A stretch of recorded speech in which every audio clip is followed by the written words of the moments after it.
You are listening to Savage Bites, Masters of Weird, Volume 1, Episode 7, The Shambler from the Stars, by Robert Bloch.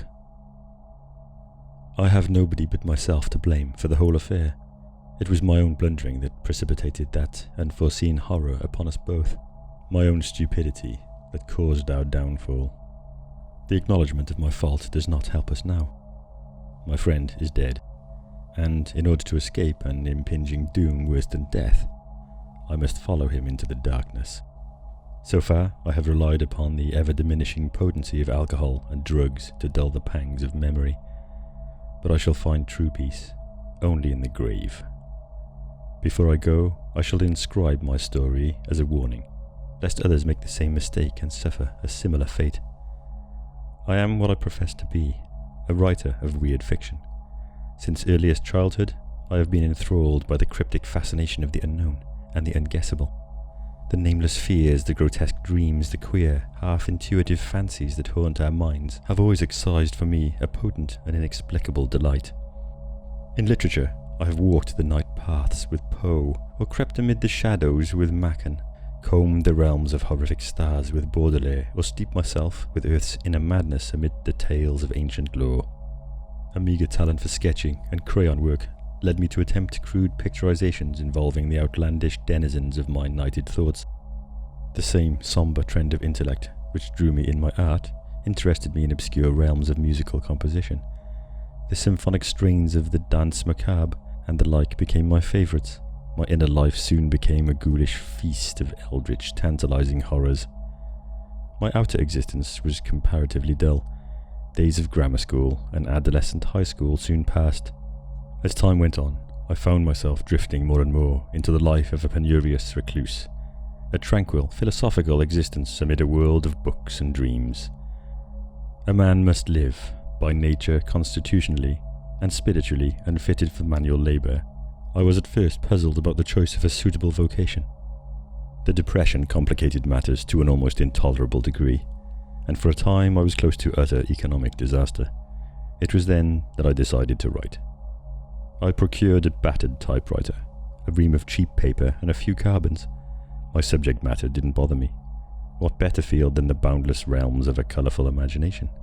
I could write horror, fear, and the riddle that is death.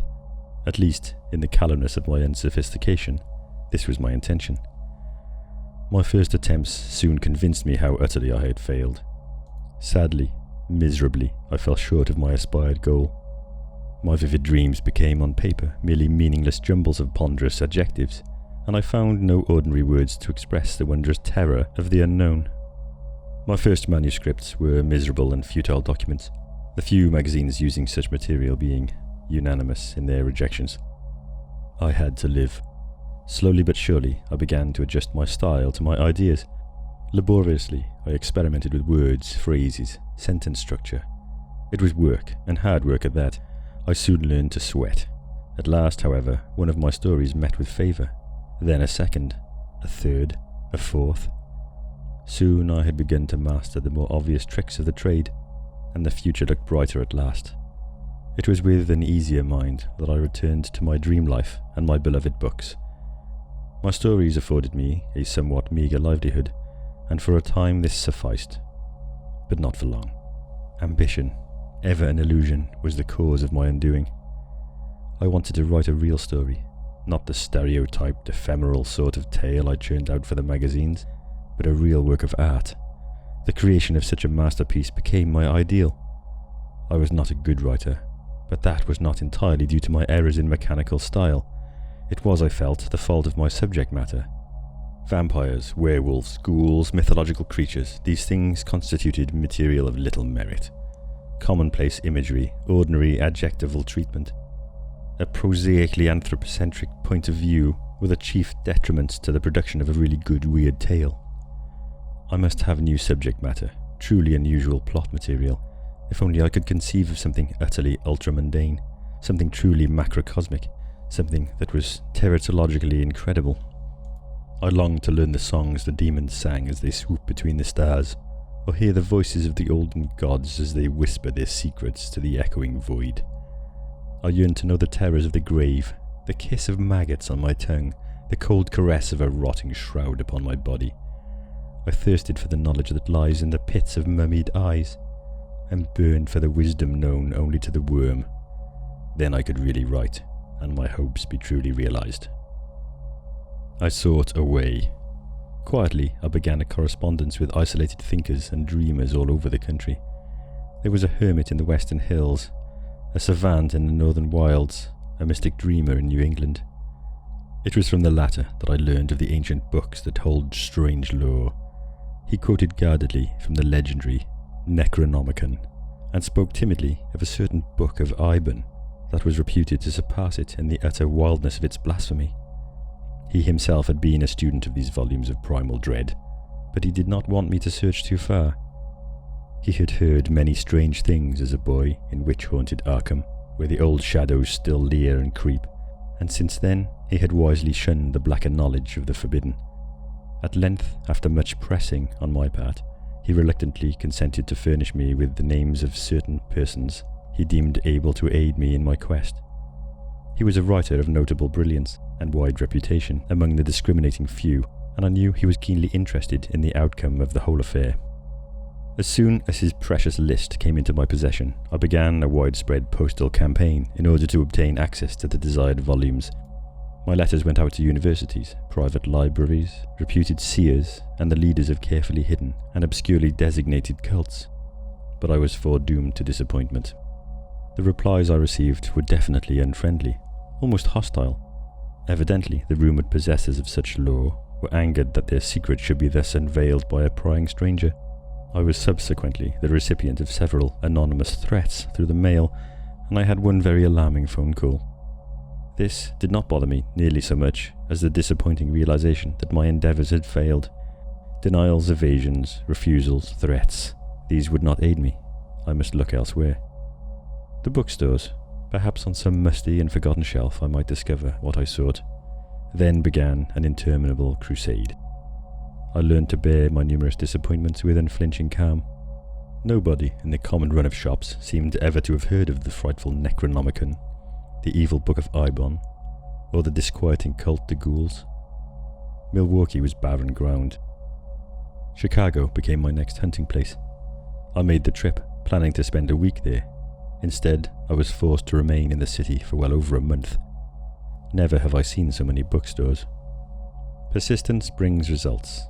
In a little old shop on South Dearborn Street, amidst dusty shelves seemingly forgotten by time, I came to the end of my search. There, securely wedged between 2-century-old editions of Shakespeare, stood a great black volume with iron facings. Upon it, in hand-engraved lettering, was the inscription, De Vermis Mysterious, or Mysteries of the Worm. The proprietor could not tell how it had come into his possession. Years before, perhaps, it had been included in some second-hand job lot. He was obviously unaware of its nature, for I purchased it with $1 bill.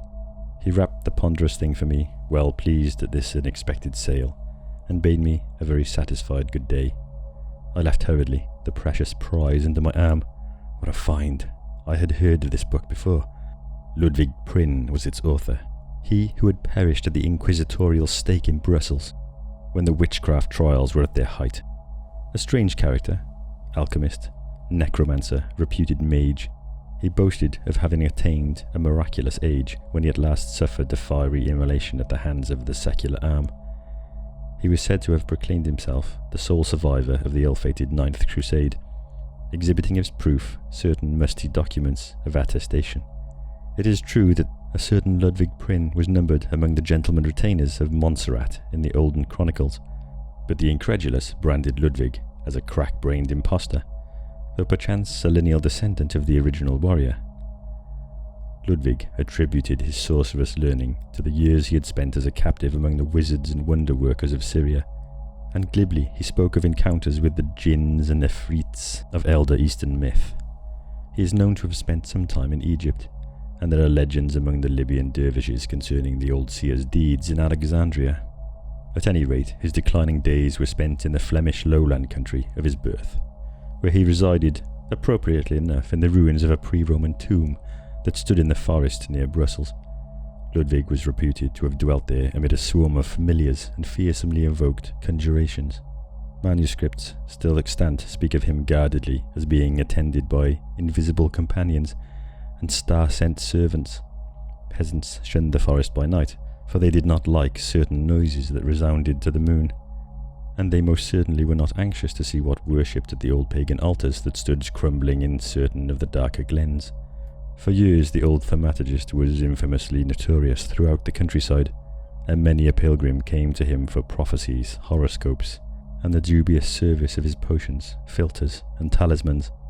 There are a few surviving accounts which speak cautiously of his sepulchral dwelling place, the Saracenic relics and the invisible servitors he had summoned from afar. There is a curious and uniform reticence on the part of these chroniclers when it comes to describing these servitors in detail, but all agree that the terrible old man was gifted with baleful and unholy powers. Be that as it may, these creatures that he commanded were never seen after Prinn's capture by the inquisitorial minions. Searching soldiers found the tomb entirely deserted, though it was thoroughly ransacked before its destruction. The supernatural entities, the unusual instruments, the obscure herds and compounds, all had most curiously vanished. A search of the forbidding woods and a timorous examination of the strange altars did not add to the information. There were fresh bloodstains on the altars, and fresh bloodstains on the rack too. Before the questioning of Prinn was finished, a series of particularly atrocious tortures failed to elicit any further disclosures from the silent wizard, and at length the weary interrogators ceased, and cast the aged sorcerer into a dungeon. It was in prison, while awaiting trial, that he penned the morbid horror-hinting lines of De Firmis Mysterious, known today as Mysteries of the Worm. How it was ever smuggled through the alert guards is a mystery in itself, but a year after his death it saw print in Cologne. It was immediately suppressed, but a few copies had already been privately distributed. These in turn were transcribed, and although there was a latter censored and deleted printing, only the Latin original is accepted as genuine. Throughout the centuries, a few of the elect have read and pondered on its secrets. The secrets of the old archmage were known today only to the initiated, and they discourage all attempts to spread their fame for certain very definite reasons. This, in brief, was what I knew of the volume's history at the time it came into my possession. As a collector's item alone, the book was a phenomenal find, but on its contents I could pass no judgment. It was in Latin. Since I can speak or translate only a few words of that learned tongue, I was confronted by a barrier as soon as I opened the musty pages. It was maddening to have such a treasure trove of dark knowledge at my command, and yet lack the key to its unearthing. For a moment I despaired, since I was unwilling to approach any local classical or Latin scholar in connection with so hideous and blasphemous a text. Then came an inspiration. Why not take it east and seek the aid of my friend? He was a student of the classics, and would be less likely to be shocked by the horrors of Prinn's baleful revelations. Accordingly, I addressed a hasty letter to him, and shortly thereafter received my reply. He would be glad to assist me. I must by all means come at once.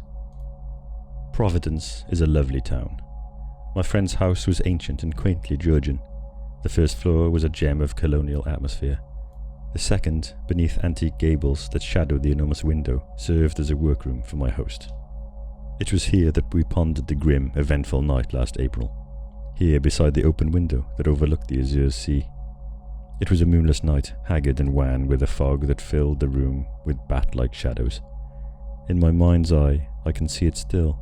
The tiny, lamplit room with the big table and the high-backed chairs, the bookcases bordering the walls, the manuscripts stacked in special files. My friend and I sat at the table, the volume of mystery before us. His lean profile threw a disturbing shadow on the wall, and his waxen face was furtive in the pale light. There was an inexplicable air of portentous revelation, quite disturbing in its potency. I sensed the presence of secrets waiting to be revealed. My companion detected it too. Long years of occult experience had sharpened his intuition to an uncanny degree. It was not cold that made him tremble as he sat there in his chair. It was not fever that caused his eyes to flame like jewel-incarned fires. He knew, even before he opened that accursed tomb, that it was evil. The musty scent that rose from those antique pages carried with it the reek of the tomb. The faded leaves were maggoty at the edges, and rats had gnawed the leather, rats which, perchance, had a ghastlier food for common fare. I had told my friend the volume's history that afternoon, and had unwrapped it in his presence. Then he had seemed willing and eager to begin an immediate translation. Now he demurred. It was not wise, he insisted. This was evil knowledge. Who could say what demon-dreaded lore these pages might contain, or what ills befall the ignorant one who sought to tamper with their contents? It is not good to learn too much, and men had died for exercising the rotten wisdom that these leaves contained. He begged me to abandon the quest while the book was still unopened, and to seek my inspiration in saner things. I was a fool. Hastily I overruled his objections, with vain and empty words. I was not afraid. Let us at least gaze into the contents of our prize. I began to turn the pages. The result was disappointing. It was an ordinary-looking volume after all. Yellow, crumbling leaves set with heavy, black-lettered Latin texts. That was all. No illustrations, no alarming designs. My friend could no longer resist the allurement of such a rare bibliographic treat. In a moment he was peering intently over my shoulder, occasionally muttering snatches of Latin phrasing. Enthusiasm mastered him at last. Seizing the precious tome in both hands, he seated himself near the window and began reading paragraphs at random, occasionally translating them into English. His eyes gleamed with a feral light. His cadaverous profile grew intent as he pored over the mouldering runes. Sentences thundered in fearsome litany, then faded into tones below a whisper as his voice became as soft as a viper's hiss. I caught only a few phrases now, for in his introspection he seemed to have forgotten me. He was reading of spells and enchantments. I recall allusions to such gods of divination as Father Yig, Dark Han, the serpent-bearded Beatis. I shuddered, for I knew these names of old, but I would have shuddered more had I known what was yet to come. It came quickly, suddenly. He turned to me in great agitation, and his excited voice was shrill. He asked me if I remembered the legends of Prinn's sorcery and the tales of the invisible servants he commanded from the stars. I assented, little understanding the cause of his sudden frenzy. Then he told me the reason. Here, under a chapter on familiars, he had found an orison or spell, perhaps the very one Prinn had used to call upon his unseen servitors from beyond the stars. Let me listen while he read. I sat there dully, like a stupid, uncomprehending fool. Why did I not scream, try to escape, or tear that monstrous manuscript from his hands? Instead I sat there, while my friend, in a voice cracked with unnatural excitement, read in Latin a long and sonorous sinister invocation. Tibi magnum inominandum, signa stellarum, nigrarum, et bufantifamis, sadoque sigillum. The croaking ritual proceeded, then rose on wings of nighted, hideous horror. It stabbed my soul with exquisite pain, even though I did not understand.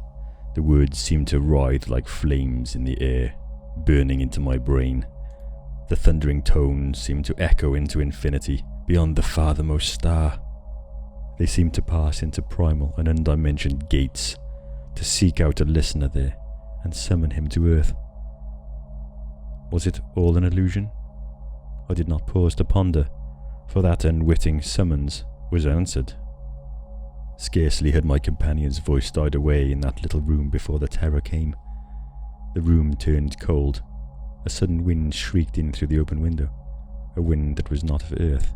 It bore an evil bleating from afar, and at the sound my friend's face became a pale white mask of newly awakened fear. Then there was a crunching at the walls, and the window ledge buckled before my staring eyes. From out of the nothingness beyond that opening came a sudden burst of ludicrous laughter, a hysterical cackling born of utter madness. It rose to the grinning quintessence of all horror, without mouth to give it birth. The rest happened with startling swiftness. All at once my friend began to scream, as he stood by the window, scream and claw wildly at empty air. In the lamplight I saw his features contort into a grimace of insane agony. A moment later his body rose unsupported from the floor and began to bend outward, to a back-breaking degree. A second later came the sickening grind of broken bones. His form now hung in mid-air, the eyes blazed and the hands clutched convulsively as if it's something unseen. Once again there came the sound of maniacal tittering, but this time it came from within the room. The stars rocked in red anguish. The cold wind gibbered in my ears. I crouched in my chair, my eyes riveted on that astounding scene in the corner. My friend was shrieking now. His screams blended with the gleeful, atrocious laughter from the empty air. His sagging body dangled in space, bent backward once again as blood spurted from the torn neck, spraying like a ruby fountain. That blood never touched the floor. It stopped in mid-air as the laughter ceased, and a loathsome sucking noise took its place. With a new and accelerated horror, I realized that the blood was being drained to feed the invisible entity from beyond. What creature of space had been so suddenly and unwittingly invoked? What was that vampiric monstrosity I could not see? Even now a hideous metamorphosis was taking place. The body of my companion became shrunken, weazened, lifeless. At length it dropped to the floor and lay nauseatingly still. But in mid-air another and ghastlier change was taking place. A reddish glow filled the corner by the window. A bloody glow. Slowly but surely the dim outlines of a presence came into view. The blood-filled outlines of that unseen Shambler from the stars. It was red and dripping, an immensity of pulsating, moving jelly. A scarlet blob with myriad tentacular trunks that waved and waved. There were suckers on the tips of the appendages, and these were opening and closing with ghoulish lust.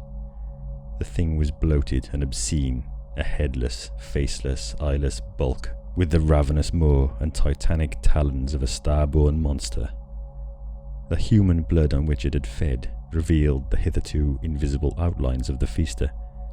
It was not a sight for sane eyes to see. Fortunately for my reason, the creature did not linger.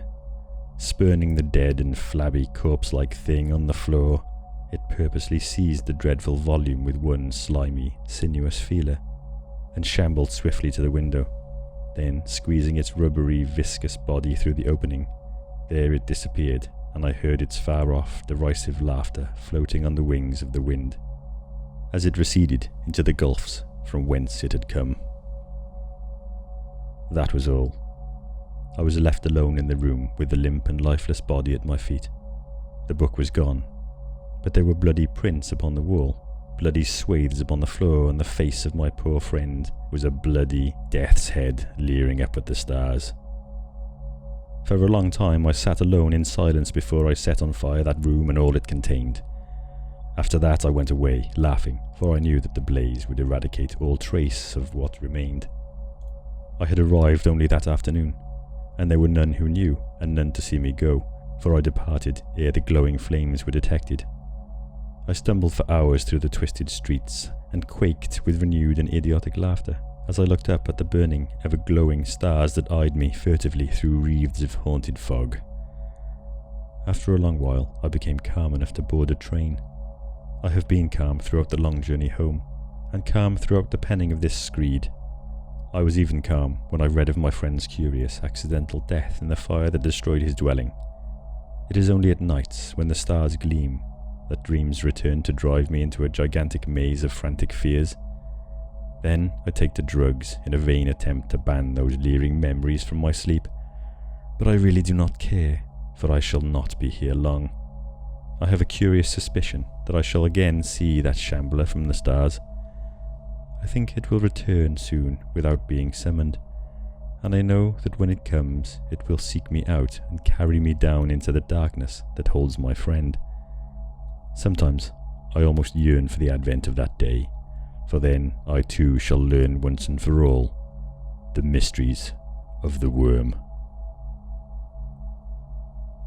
You have been listening to The Shambler from the Stars, written by Robert Bloch. Episode 7 of Savage Bites Masters of Weird Volume 1. This story was first published in Weird Tales, September 1935, and was dedicated to Bloch's friend H.P. Lovecraft, and formed, as you may well know, the inspiration for H.P. Lovecraft's last story, The Haunter of the Dark, which I read in the previous episode. If you enjoyed this reading, please hit the like button, and if you've a mind to, please drop me a comment. If you enjoy my content, you might want to subscribe to the channel, And please share it with any friends of yours who are interested in horror, weird fiction, creepypasta, anything like that. As a small channel, it's really tricky to grow. You don't get many recommendations, so it's really cool if you guys can share and help me reach a wider audience. And I'd super appreciate it if you could do that sort of thing. So thanks so much for listening, and I'll see you in the next one.